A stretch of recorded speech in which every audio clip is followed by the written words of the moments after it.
Bonjour les amis, bienvenue dans notre approfondissement des enseignements du Rav Kook. Et aujourd'hui, on va parler de ce qui a été une des plus grandes marloquettes d'il y a 2000 ans. Ah oui, c'était un sacré morceau. Qu'est-ce que c'est Mimachorat à Shabbat? Qu'est-ce que c'est quand la Torah nous dit que la fête de Pessah tombe le lendemain de Shabbat? Qu'est-ce que c'est que cette histoire? Mimachorat à Shabbat, alors qu'est-ce qu'on fait? Eh bien le lendemain de Pessah, le texte nous dit qu'on va commencer à faire le Homer, Korban à Homer. Mimachorat à Shabbat. Et la Torah de nous enseigner que, en fait, quand on parle de Shabbat, on ne parle pas de Shabbat, on parle de Pessah. Seulement, à l'époque, ça a créé un tollé général.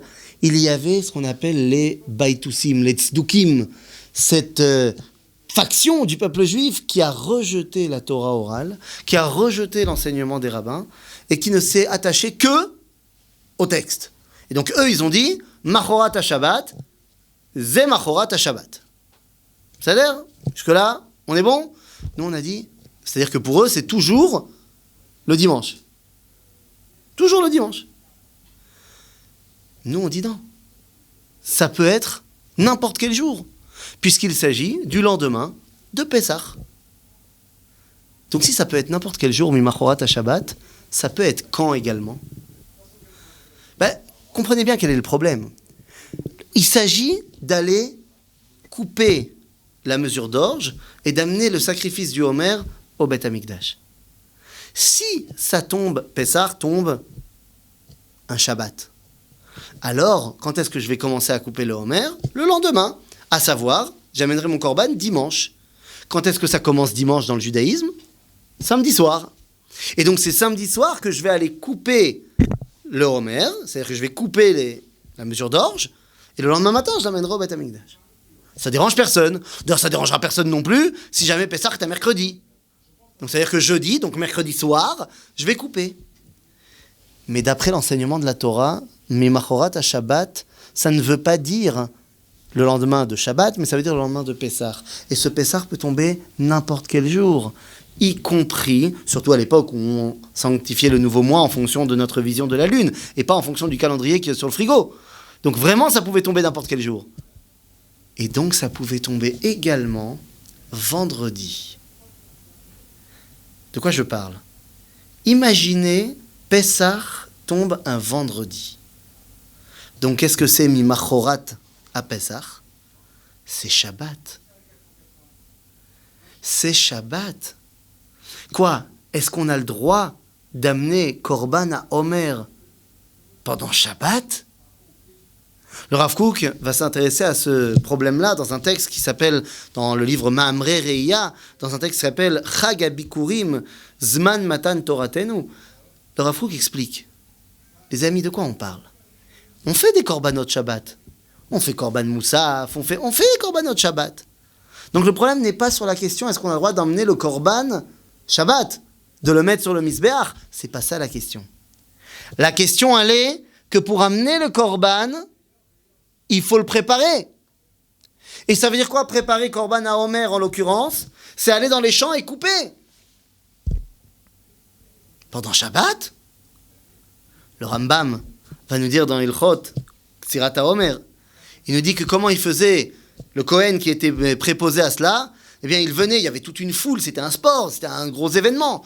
Et le Kohen était là, il prenait sa grande faucille, et le public était réuni devant lui, la nuit. Et il disait, c'est ce champ-là que je dois couper? Et tout le monde disait, ouais! Et après il disait, avec cette faucille-là? Et les gens disaient, ouais! Et le Rambam rajoute, et si c'était Shabbat? Il disait, Shabbat Hayom? Est-ce que c'est bien Shabbat aujourd'hui? Et tout le public lui répondait, oui, c'est Shabbat, vas-y, coupe! Et là, il coupe. Mais je croyais que Kotser, c'était un des interdits de Shabbat. On n'a pas le droit d'aller pendant Shabbat récolter dans les champs. Qu'est-ce que ça veut dire?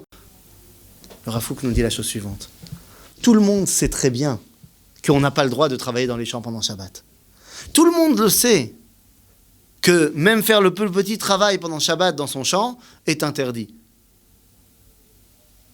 Et tout le monde sait également que le seul endroit où on a le droit de, entre guillemets, transgresser Shabbat, c'est pour faire la avoda du Beth Amikdash, le service au Beth Amikdash. Exception à cette règle-là, Ktsirat HaOmer. Lorsqu'on coupe la mesure d'orge du Homer. À quoi elle va servir?